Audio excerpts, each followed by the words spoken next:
हम में से अधिकांश लोग आज mental stress, hyper tension, anxiety के शिकार हैं। ये कोई अनुवांशिक रोग या कोई छुआछूत की बीमारी नहीं है, ये बहुत ही आम है।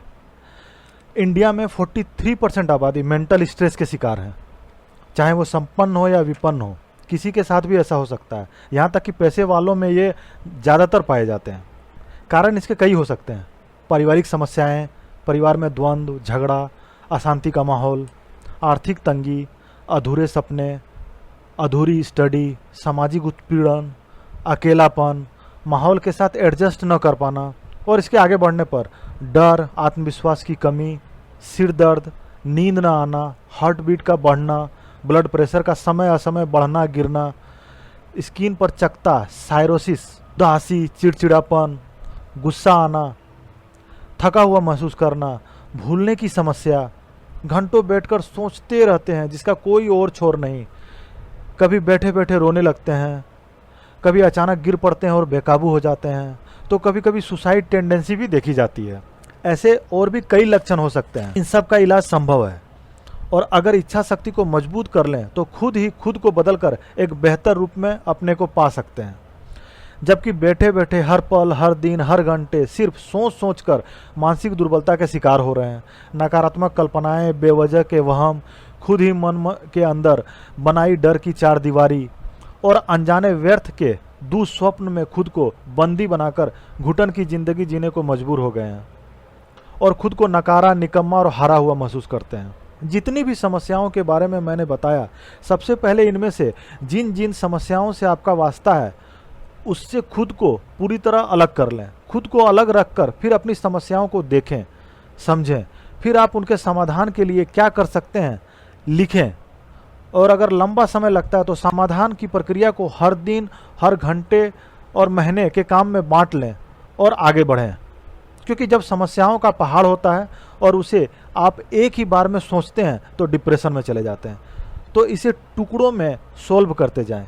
अगर थोड़ा थोड़ा समाधान की दिशा में काम करते जाएंगे तो पता भी न चलेगा कि कब सब ठीक हो गया और कैसे वक्त गुजर गया। तो सोच के सागर में डूबे न रहें, कल्पनाओं में तैरते न रहें। जो पाना चाहते हैं उसमें खुद को झोंक दें, जलती हुई आग में सोने की तरह। जब भी दिमाग में नकारात्मक सोच हावी हो, मन को स्थिर करें और अपनी कुछ अच्छी यादें, अच्छे पल जो दोस्तों या परिवार के साथ बिताए हों, अच्छा काम या कोई उपलब्धि जो आपने पाई हो को याद करके उसी क्षण मन को सकारात्मक सोच से भर दें। आप बहुत अच्छा अनुभव करेंगे। ये एक अभ्यास है जो करते करते आसान हो जाएगा। ये जीवन है, इसके रास्ते सीधे कभी नहीं होते, किसी के लिए भी नहीं होते। रास्ते को आसान बनाना पड़ता है, खुद को बदलकर, अपनी आदतों और नेगेटिव थॉट्स को बदलकर।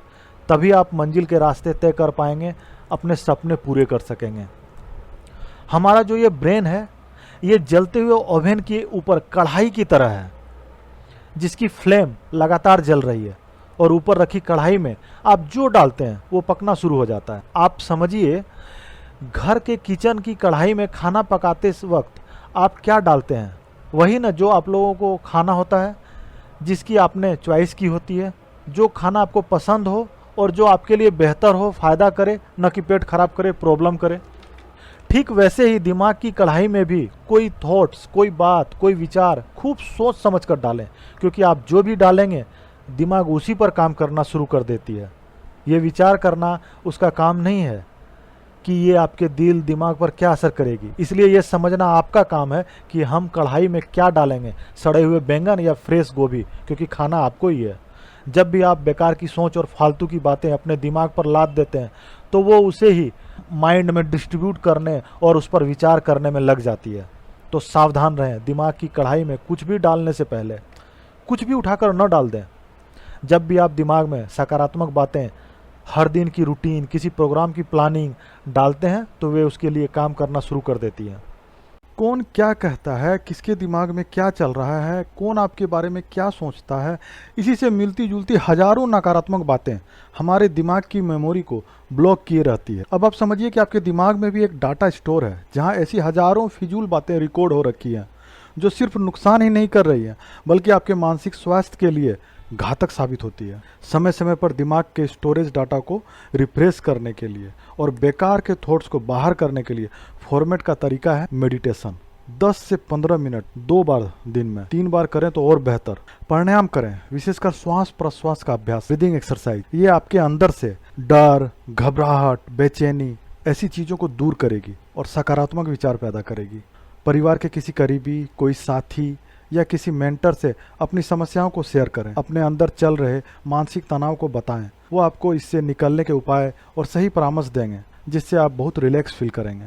और जब स्थिति आपके बस में न हो, इसके लिए आप डॉक्टर की मदद भी ले सकते हैं। जब चीज़ें खुद से कंट्रोल न हो, समझ न आए, तब काउंसलर या साइकाइट्रिस्ट से कंसल्ट करें।